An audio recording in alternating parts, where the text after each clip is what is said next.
So, welcome to our session today. I must admit feeling tremendously excited, both on a personal level and a spiritual level, and I'm looking to discover some wonderful answers to all of the wrestlings of my soul today.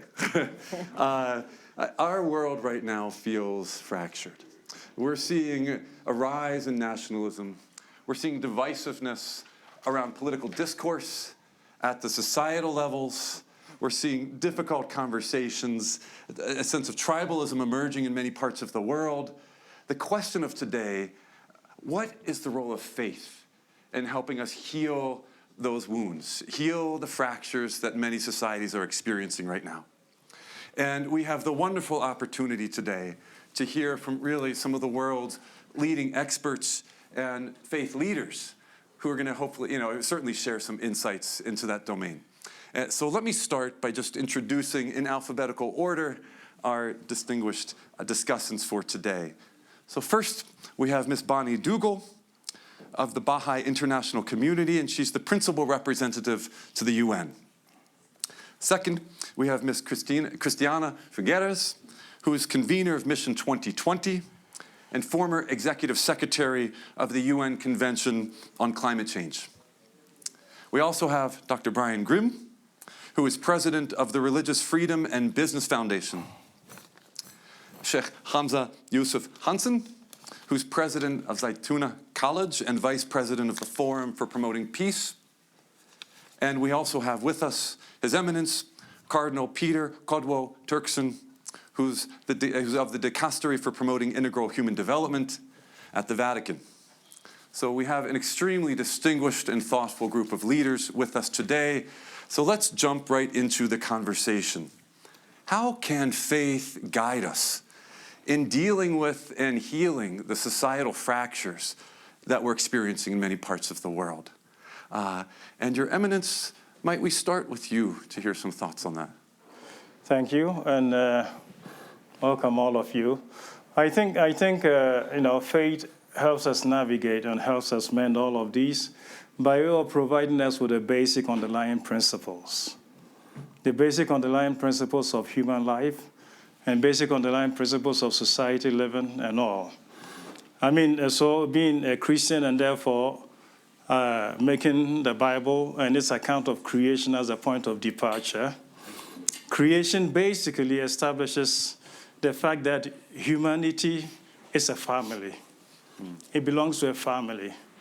And that it is, its variegated forms are based on the principle of brotherhood. Fraternity is the one thing that was created by God on the basis of which humanity spread. So belonging and therefore guided by brotherhood, humanity belongs together. And belonging together, the first offense against humanity was a fratricide, a brother killing a brother. That can happen, but it's a fratricide. It's a brother diminishing his life as a brother by eliminating a brother. So the principles which bind us together is just this.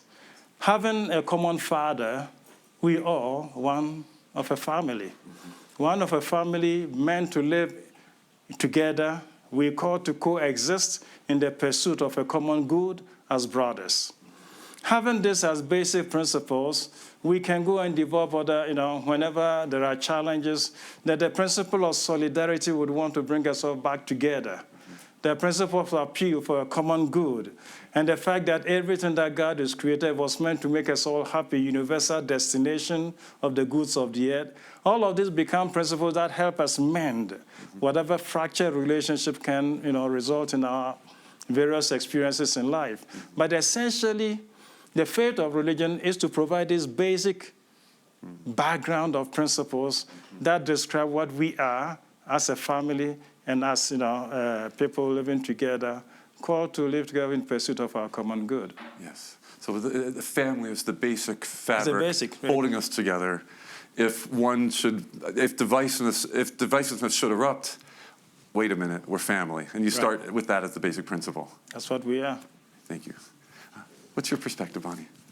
So the purpose of religion is to unite people. And we, from the Baha'i perspective, believe that all the manifestations of God were sent to earth to bring unity, to build upon each other's the previous messages, and to bring new truth to mankind, as mankind matures to receive it. And we are possibly in an age where humankind is at its stage of adolescence, and we are seeing those tendencies playing out, the tendencies that are associated with adolescence and the uncertainties and others. Unfortunately, the narrative that is playing out is this: there are these corrosive narratives about the world is falling apart, and there's very little that can be done, and mankind cannot live in peace, and the conflict is going to be the nature of. And I think as the different religions and the faith groups and those that believe are really the ones that can bring about this sense of unity and a better understanding of what is the purpose of faith, what is the purpose of religion. The true nature of religion is to unite and to inspire their congregants, the individuals they work with, to rise to that higher level and to build communities, strong communities at the grassroots levels, communities that are resilient, that can withstand these fractures and the forces that are impacting societies that are causing those fractures. We also believe in the equality, and I think all religions speak of equality, but I think that equality has to be at all levels. The equality of women and men is a very important principle for us, and until we can realize that and advance the role of girls alongside that of boys, we will not have the united, the strong community that's required to mend those fractures. And the same thing goes for economic security as well. So this magic doesn't happen just automatically, just by saying that there's religion or faith in a community. We have to work, and we have to think very critically as to what are the structures that need to be re-examined.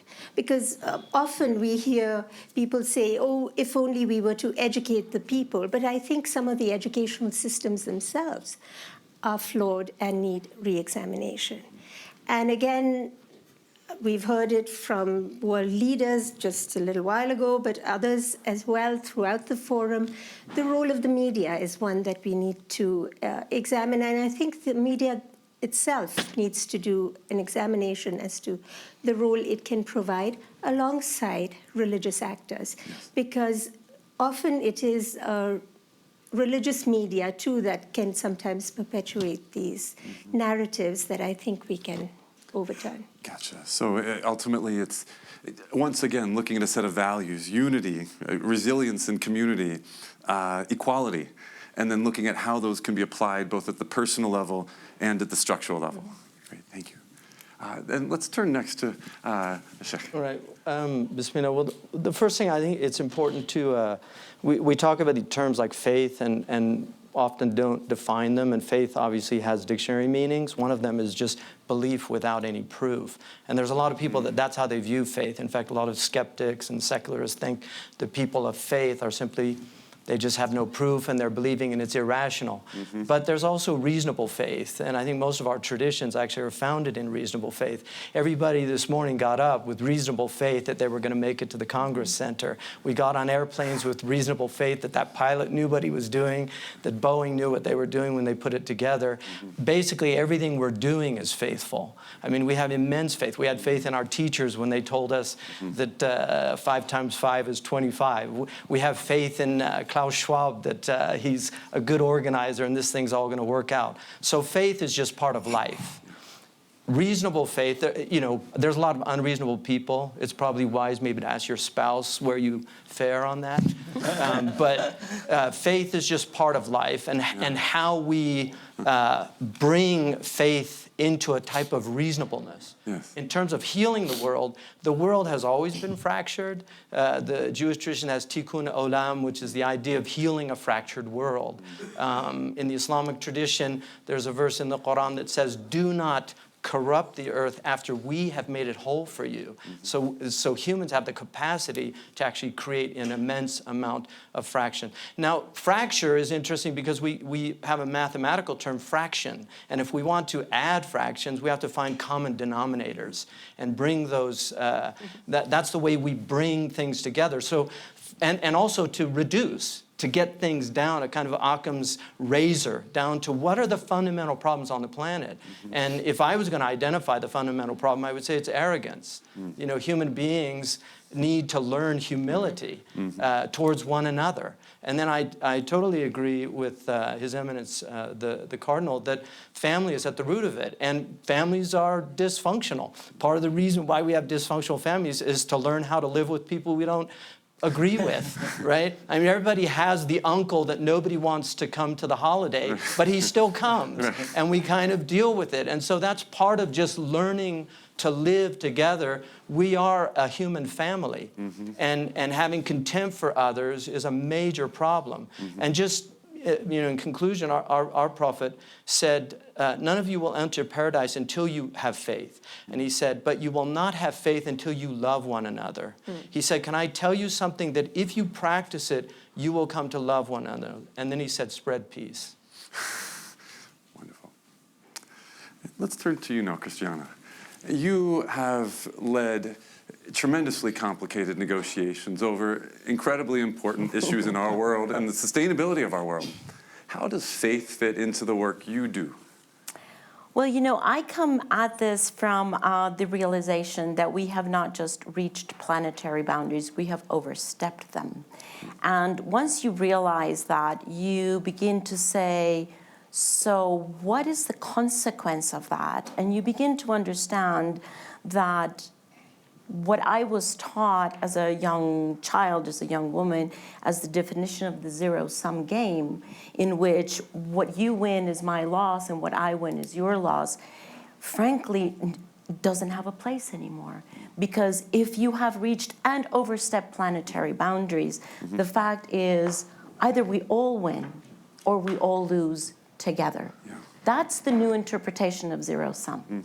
And I think it was that understanding that we, frankly, all have to win together, which was at the basis of the development and the delivery of the Paris Agreement, where 195 nations came together, not just the governments, but all of the sectors. The spiritual leaders were there all the time. The scientists, there was not a fraction between science and religion. The business people were there, the NGOs were there, because we came to understand through a very difficult and complex dialogue that we're all in this one planet together. And that if there's anything that is going to move us forward, it's solidarity. So the main lesson, I think, that I had from that is as we rise, we converge. Because as we rise in our awareness of our deep humanity, of the divine in us, of the spiritual in us, of the best of the human in us, that's where we converge. That is what we have in common. And inasmuch as we reflect that and live with that, then solidarity comes as a natural next step. And then agreements are also a natural next step. Yes. And agreements can stick, Paris Agreement, or they can or some countries can drop out of these agreements. How did you engage faith communities in dealing with some of these kinds of complications? The faith communities were there, actually, and were just, I am truly grateful. Laudato Si, of course, is the most famous, but is not the only. The Bahá'í community, the Muslim community, everybody was there, the Buddhist community, and truly supporting this process very, very deeply, in addition to all of the other communities and the other sectors. And that is why the Paris Agreement is a strong agreement. It cannot be fractured, to use your word, which I actually don't like.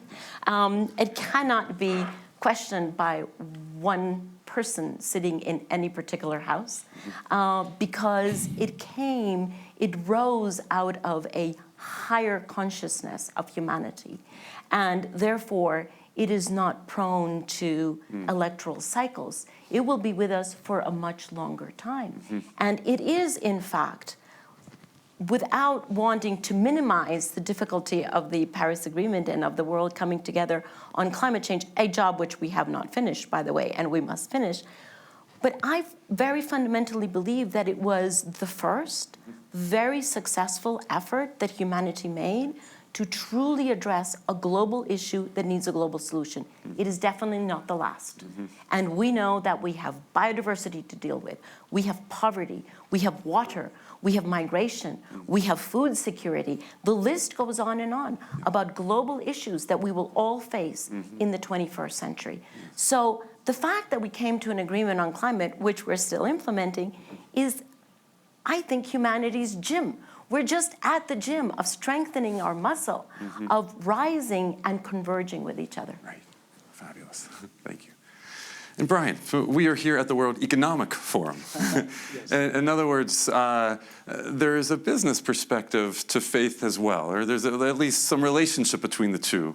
Can you help us understand more about that?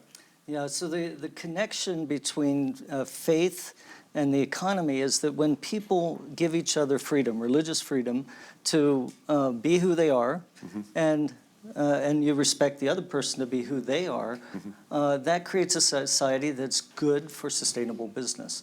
And when you don't have that condition, you have a conflict economy. Right. So it's a very clear connection. And so there's a connection between religious freedom in society and business. I'll give one example. A president of Rajawali Corporation in Indonesia had his employees come to him and say, we can't get our children into school or get health care, and they were missing work. And so large corporation, and a lot of people were having this problem. He said, well, why not? They said, well, we don't have a birth certificate for our children. Why not? We're not married. Why not? Well, in Indonesia, you have to be married in a religious ceremony and get a government certificate. The religious ceremony requires a dowry and a large party. It's too expensive for them. And the government bureaucracy just doesn't have the forms on hand to give the wedding licenses. So people just don't do it. But they can't get the birth certificate. Their children can't get schooling or health care. So he said, let's do something about it. And he's a Catholic in a Muslim majority country. And he had the freedom to contact the Muslim leaders, the Buddhist leaders, the Hindu leaders, Christian leaders, bring them all together and have a mass wedding for thousands of couples. And they had a big party, business paid for it. And then the government made sure the bureaucrats were there to stamp the papers. And he's done this 3 times, marrying 5,000 couples at a time. And now the government has said, we have a problem. He estimates there's 40 million children in Indonesia without a birth certificate. So that's the connection. So imagine the economic drain there is on society when the kids can't get educated and they can't get health care. And then when you have the freedom, see, I think of religious freedom as the freedom to do good, setting your faith impulses free and giving that space to do good in society. And that's exactly what Y.W. Junardi did in Indonesia. Right. Great. Let's go a step deeper. And individuals have divisions within us, as the Shaykh pointed out a bit earlier before we came on stage. But institutions do as well. And each of the institutions represented here in this room, as with any religious institution, can have points of division. And these institutions have indeed withstood the test of time. How do your institutions, and I'm curious, 3 of you, and then perhaps your reflections as well, how do your institutions understand conflict and division? How do they deal with it in ways that really get to the heart of it, keeping consistent perhaps with the kinds of ideas we've been talking about, unity, walking the faith, consistently, family? How does the family deal with conflict? Might we start with you once again, Your Eminence? Yes. The beginning statement I made, seeking to establish the basis, kind of the basis, the foundations, incidentally also becomes the appeal for motivation. Okay, because of what we are, when we get into a situation we want to settle this, we appeal to that. That's what we did in Davos. The nations gathered together. We needed to come to an agreement. And what is the thing that drives us to want to come to an agreement? Because essentially, we belong to the one family. And the earth is our common home. This becomes a motivation. So what was a principle of our origins in difficult times or in times of need also becomes a motivating factor. That drives us to a solution. The thing about division, again, in the light of the principles that I was talking about, foundations, it also belongs to the stuff that this story about creation that we read in Genesis very soon talks about the entrance of sin. Okay, it talks about sin entering the situation, which ruptures relationship. First, between man and God, between man and man, Adam and Eve, the man and the woman, and then between even humanity and the earth, which is supposed to sustain its life. So this reality we call sin is the source of fracturing. This manifests itself in the lives of individuals. He talked about arrogance, but that's not the only manifestation of the sinfulness in the lives of the human person. So sinfulness becomes a big factor and leads to ruptures and ruptures and ruptures. And if we're going to stay beyond this, our tradition will call for a conversion. They need to recognize what this does to our lives, and they need to want to repair this and step beyond this. Okay, so our traditions, yes, they do know of this. So in the Catholic Church, we know, for the most current division or fracture, and which very many of you in this room would be, knowledgeable about, is that about Protestantism and Catholicism. Okay, when under Martin Luther there was a fracture. Okay, we had the Protestant church, and then within the Protestant church, the fracturing continued. So there's the Methodist, there's the Anglican, there's the Presbyterian. So the fracture is a process that goes on and on and on. How do we deal with that? Once this manifestation of sin is taking place to break us all up, the only way we can deal with it is by dialoguing. Through dialogue, recognizing and establish their common roots and fermentation, we have to still bring us together. So when we begin to dialogue, we recognize what we may all have done wrong. And then be open to ask for pardon for each other and begin to get reconciled where we have hurt each other. It is in this process that we begin to heal relationship and begin to fashion unity and our common lives together again. Thank you. Well, I would agree. Superbia, pride. Dante put it at the top, though. So at the Mount Purgatorio. I would say that the human being we're a triune creature. We have a reptilian stem in evolutionary psychology.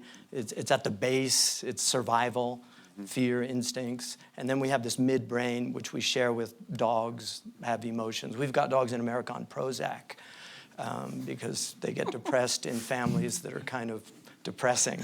And then we have this neocortex, which is riding over these two. Now, in a traditional scheme, like Plato would have said, the whole purpose is for that rational brain to control the irascible, the concupiscent, these lower selves.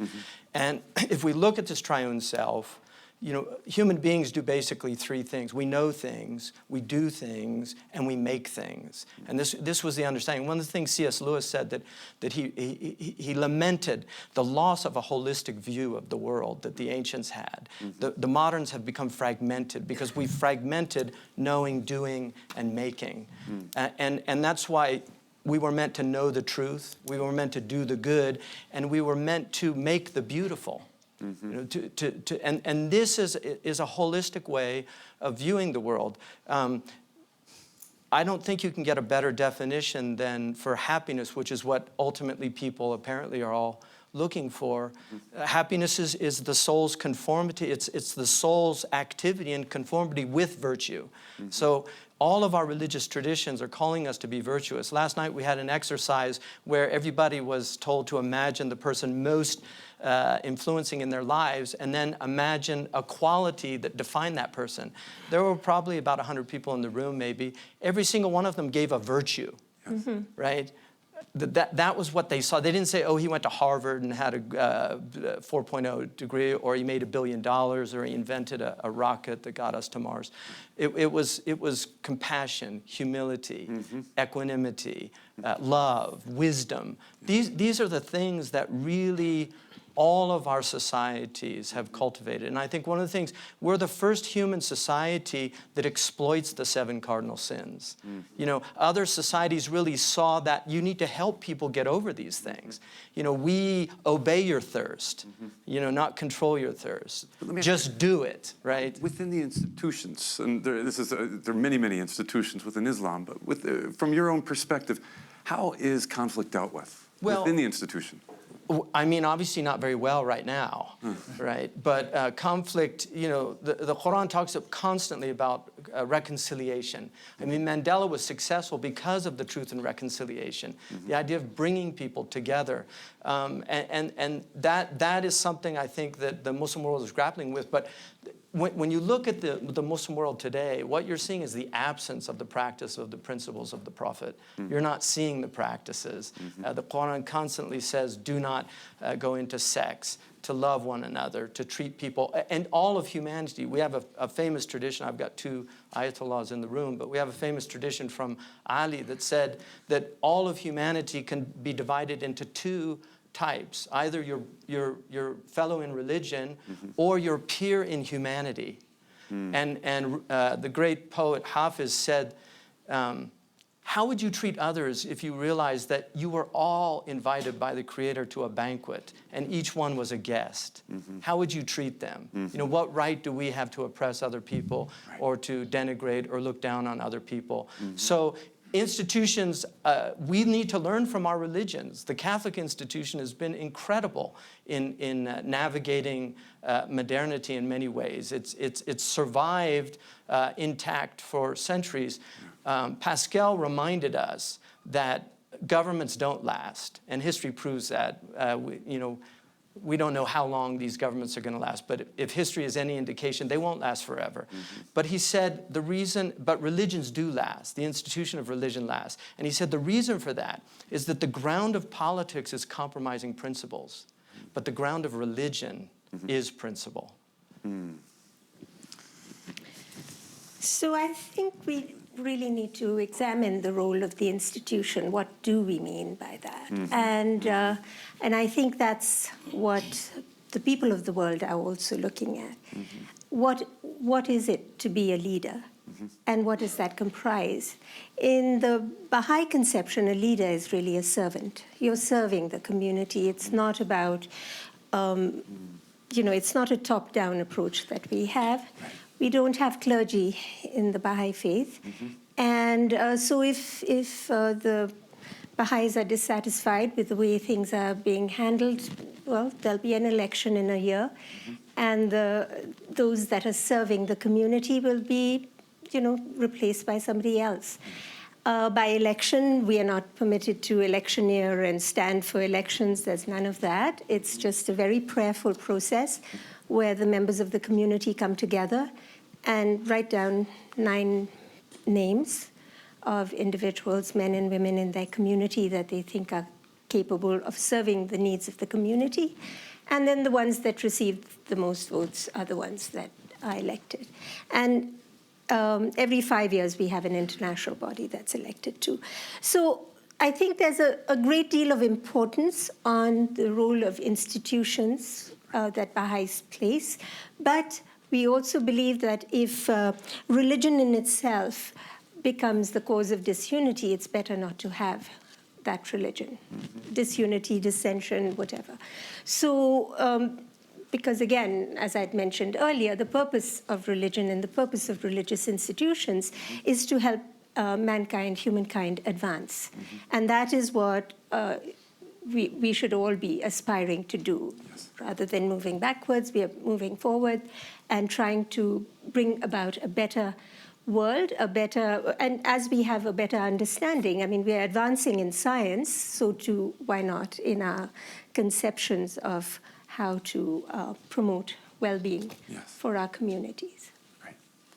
And Christiana, could you share with us, is there any examples that come to mind of specific situations where you felt stuck, or you were dealing with a situation that was just, it felt somewhat intractable, and faith of some kind, whether the kind you were talking about that we're with every day or faith of a deeper kind, helped to move that situation forward? Well, unfortunately or fortunately, there were many of those. Okay. But you see, I'm a trained anthropologist. And so for me, differences, I just thrive on differences. That is the beauty of this fantastic planet. And I think every time that I saw myself in a very difficult situation, I always reminded myself, I have a choice. And it's about making a choice. I can choose to see difficulties, whether it is the difference between me and someone else that I have in front of me, or whether I am witnessing and trying to bring two people together. There's always a choice about whether you see that difference of position, of economic interest, or anything else, whether you see that as leading to conflict, or whether you see that difference as actually leading to a fascinating exploration of the differences. And that's a choice. Right. That is the attitude that you bring toward what you are witnessing or what you are in the middle of. And frankly, it's a choice that we make almost every minute of the day, sometimes with huge consequences and sometimes with smaller consequences. But it is a constant choice. It is the attitude with which you see everything that is out there. If you see it as actually life is happening for me, to teach me something new that I didn't know, or is life happening against me? Right. Or, so it's very much of a choice, and once you make the choice to be enriched by differences, to be enriched by challenges, then there is an unlimited number of lessons that can be learned, and your life is all the richer for it, not diminished by it in any case. Yes. So you have faith in humanity and a curiosity, deep curiosity that helps to move you forward in certain kinds of ways. Brian, what's your take? How does faith play more specifically into the work you do, your own life? Talk personal. Who are you? Yes.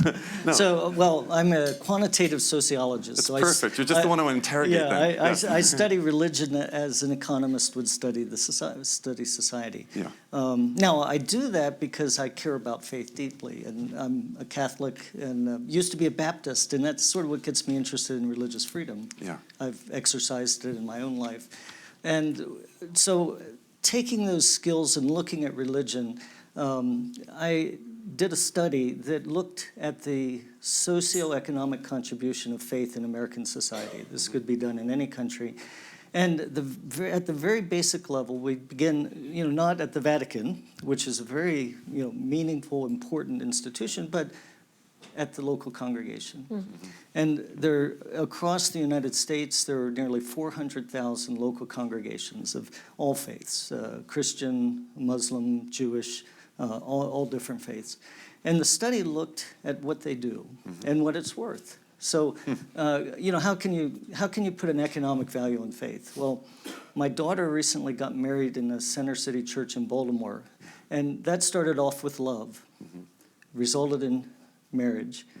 I can tell you exactly how much money that cost. And how much money went into Center City, Baltimore, to a Catholic church there that wouldn't have gone in if they had gotten married in the country club outside. Right. So what the study found is that faith groups across the United States, across the world, are engaged in mental health programs at the local congregation. They're engaged in jobs programs. They're engaged in programs that help the mentally ill, that help people with HIV/AIDS. In the United States, across congregations of all sorts, there's one HIV/AIDS ministry for every 46 people infected with HIV/AIDS.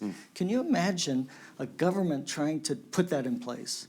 So all of that has a value, and I won't go into the details, but we estimate that the economic contribution of the faith sphere to American society is $1.2 trillion with a T every year. Now, that comes as a surprise to many people, and it was covered by the Guardian newspaper when the study came out. And in that study, 18,000 people shared it, not just viewed it, many more viewed it. Now, that's a statistic. When Donald Trump was elected, we just came from hearing him speak. When he was elected, that was big news and surprising to many people, maybe shocking to some. Their story was shared only 17,000 times. So that faith has a socioeconomic benefit to society was more shocking to Guardian readers than it was that Donald Trump was elected faith president. is more popular than Donald Trump. I have some numbers to... I won't comment more, you can. Yes. Yeah. No, good. Well, first, any thoughts so far from... You can tag on to this. Yes. Here in the United States, you're familiar with the cereals. Yes. The stuff you take for breakfast. Yes. Its origin is related to faith and its practice. The Quakers and those who invented and came up with cereals, Quaker oats. because of that, was their religion that led to that inventory, that invention and the development of that. That's interesting. Secondly, lately, South Africa didn't used to have an embassy to the Vatican. So one gentleman who is now the ambassador brought this to the government, and they thought, what use is this? So he went back and did just what he talked about. He went studied with the contribution of the church to the South African society. And when he came to Parliament and showed them the figures, they said, go.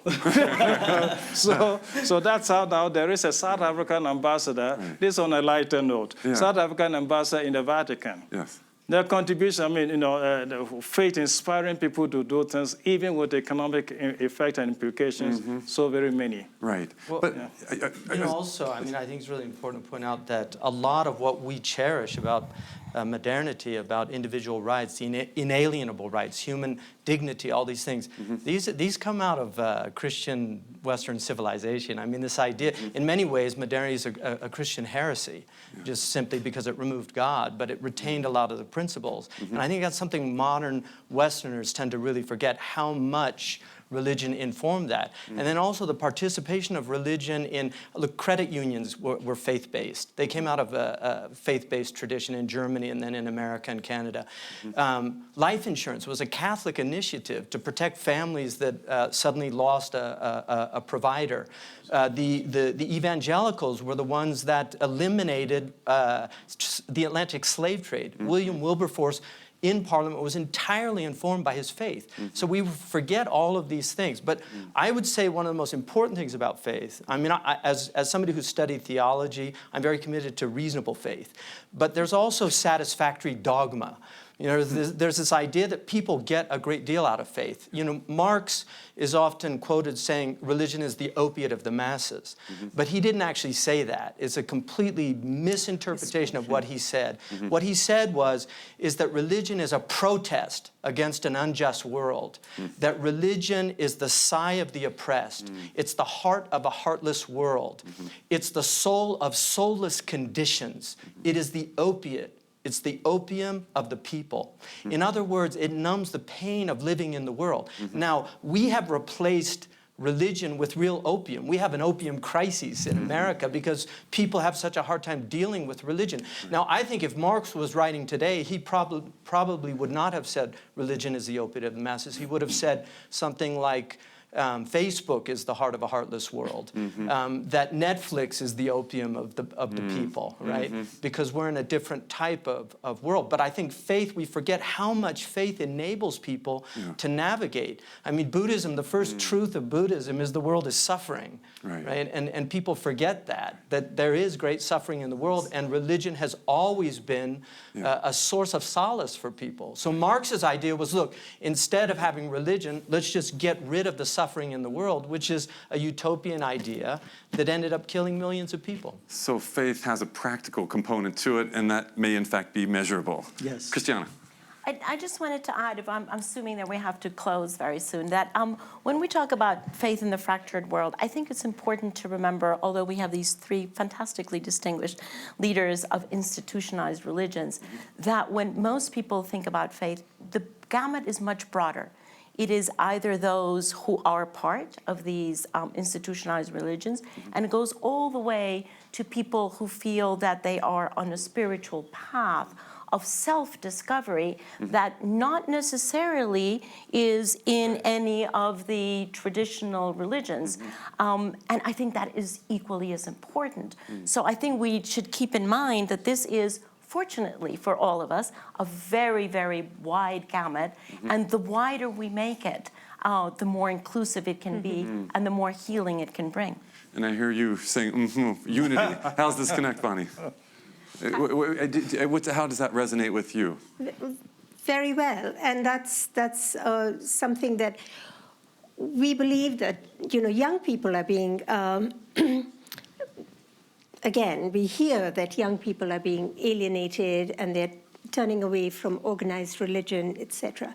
However, I think what young people are yearning is a sense of purpose in life, and where there is, I think, Islamic Relief Worldwide, I've heard them talk about how their young people are doing a lot more in the field and going out and serving, and there's a lot of energy there.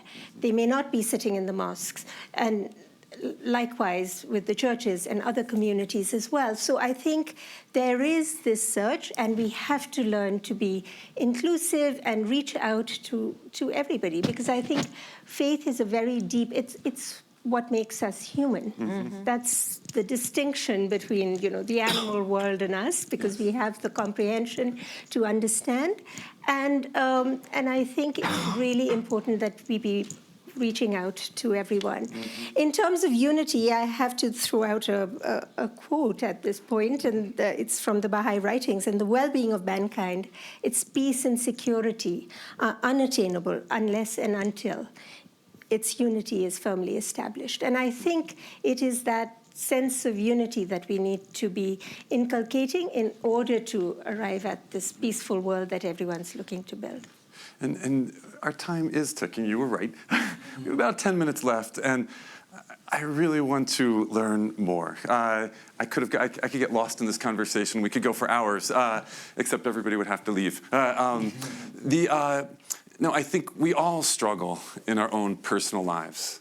This is being videocast as well. Every person watching this, we know, is a human being who has some pain, who has some suffering. So the divisiveness is very internal as much as it might be global as well.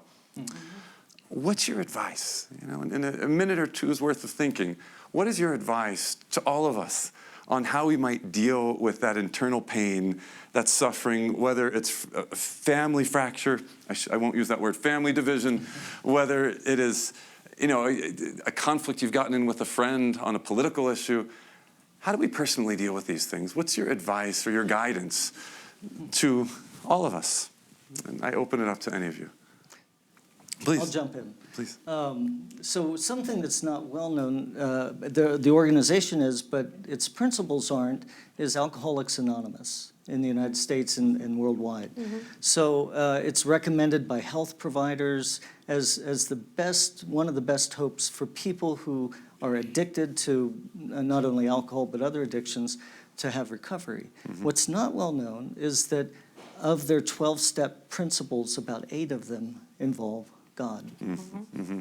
It's not a religious organization. I mean, it comes out of people with Christian experience, but they bring people in, and the first 3 steps are, recognizing you have a problem, and then recognizing there's somebody above who cares, God, whatever that is, and they don't let people go past those 3 steps. Later on, it's reconciliation and getting your life back in order, but the very first step is, hi, I'm Jim, I'm an alcoholic. You probably have seen that in TV shows, or maybe some of you have been to an Alcoholics Anonymous meeting. So that is the beginning stage, is recognizing we've got a problem, and then faith has solutions that are missing from many other things. And people lose that, people often drop out of Alcoholics Anonymous. And I know some about this because my next quantitative study is studying the value of faith communities to addressing addiction and mental health issues. So I'm looking into this. And what they do is that they really understand that if you don't reconnect with each other and reconnect with God as you see him, and it might not even just be a spiritual force, like you were saying, it might not be an organized faith, but they begin there. So I think that there's faith is addressing a lot of problems, and many of us aren't aware of it. And I have to admit, till I started this study, I wasn't aware of how faith imbued Alcoholics Anonymous. So when we are struggling, when we feel lost, remember faith as a potential guiding source. Yes. Any of you, please. Yeah, I can Oops, jump. suddenly everybody. That was bad facilitation on my part. Yes. Please, Christiana. And yes, why don't we maybe go this direction?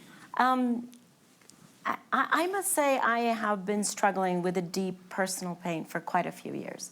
And I'm sure I'm not the only human being who is in that situation. And so your question is quite pertinent.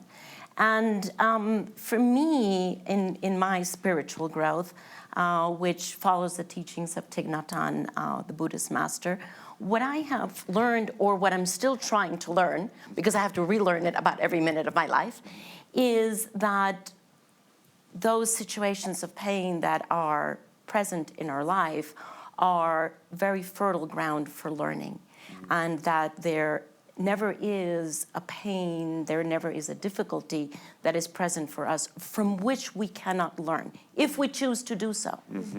But it's a choice. We can either decide that we're victims of it, and the world is unfair, he, she, it, whatever, is unfair to me, and poor little me, I'm never gonna get out of this hole.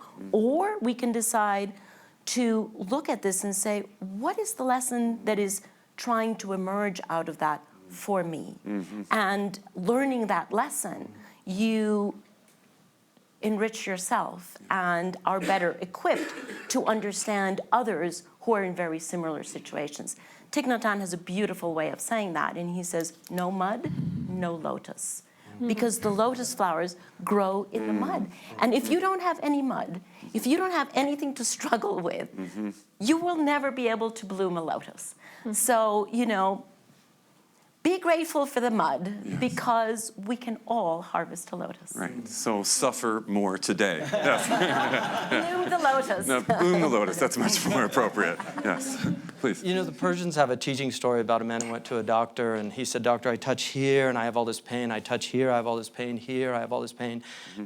Everywhere there's pain, what's wrong with me? He examined me, he said, your finger's broken. and the meaning behind that, obviously, is we need to identify the source of the pain and the suffering, where it comes from. And a lot of people don't know where their pain comes from. Melancholy, it can be intrinsic. There's exogenous, where your father dies and you have pain. But there's also a type of inward pain and suffering. And in our tradition, we actually believe that's part of the design. And that pain is to drive you to seek solace. And the only solace that you will find is in truth. And so it's, one of the verses in the relationship of pain and knowledge is in the Arabic word, ilm and alam. They're actually cognates, so they're related to each other. Immense learning comes out of suffering, and we believe in redemptive suffering. The idea, there's two ways to look at the world, and both have a lot of evidence. One is that this is meaningless, randomless madness, and we'll all just do, John Lennon said, whatever gets you through the night, And then the other is that it's meaningful and it's purposeful, and I have a meaning, and I as an individual have purpose, and I'm in a universe of purpose, that each individual that comes into my life has a purpose and meaning.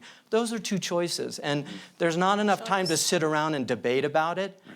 For me personally, I made my choice, but like I said, they both have arguments. So once again, choice, and the value of choosing. Please, your eminence. Yeah, thanks. I think like a ship or a boat on a storm-tossed sea, you always need a keel. that steers, that keeps the ship balanced on the stormy waters and keeps going. And I think that's the role of faith in the lives of human beings. We all need to be killed into something. That stabilizes us, that drives us, and that gives us orientation in everything that we do. And that kind of faith, again, when he's talking about choice, it's a fundamental option. He said he's made that choice, and that's the way that's a fundamental option. In our tradition, it's a fundamental option to commit oneself in relationship to a personal God, a personal God who is good and loving. It's not committing oneself to anything, but to a personal entity who is good and loving and who is displayed or manifested this. So the faith is very fundamental.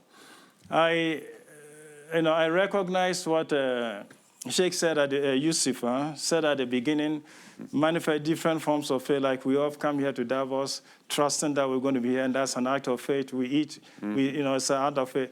Those are acts of faith, manifestations of faith. But they're all rooted in a more fundamental faith, which orients our being to, in this case as a Christian, to a personal God, who is loving and all. And it is this relationship which inspires other types of relationship and other activities and functions of my life. So if I should get into a difficult situation or whatever, I know how to orient that. I know how to orient that. And so it's not a ship storm-tossed on the sea, not knowing where to go. There is a keel to my life. And that keel to my life, and that can be the key to anybody's life, is this faith commitment in a personal being who is good and who is loving and who's interested in me. Basically, that's a thing about this Alcoholic Anonymous type of thing. This is the presentation. This is what faith actually in this type of thing does mean radically, to me as a guide in one's life. Yes. And our time is just about up. Is there any final thought that's been burning on your mind that you'd like to share before we close? We have about 3 minutes. I think the underlying concept is love, and not treating the other as the other. And I think we're living in a world where there's this tendency to get nervous when we're living at a time when there are other communities, the world is getting smaller and people are coming in, etc. And there's this tendency to close in. And as Brian mentioned, the Alcoholics Anonymous program is one of those great equalizers, where you could be the wealthiest man or the person really from Skid Row, and you're there together, and there's one common fraternity which gets you through this illness, whatever it might be. But at the core of that is the concept of love. And we have to love each other and love mankind, and that is the only thing that's going to unite us. I think that is a beautiful place to close for the moment. I just, in reflection upon hearing and learning from your perspectives, there's so much noise in our world. There's so much noise that we are facing every day. How do we find that guidance on this boat of life? And you've more than reminded us. I think you've deepened our understanding. For me, you've given me a lot to think about as I go to sleep tonight and call my family and say, I love you, kids. I miss you. So really, thank you all so very much. It's a true honor to be here today with you. Would you join me in a show of gratitude to our eminent guests? Thank you.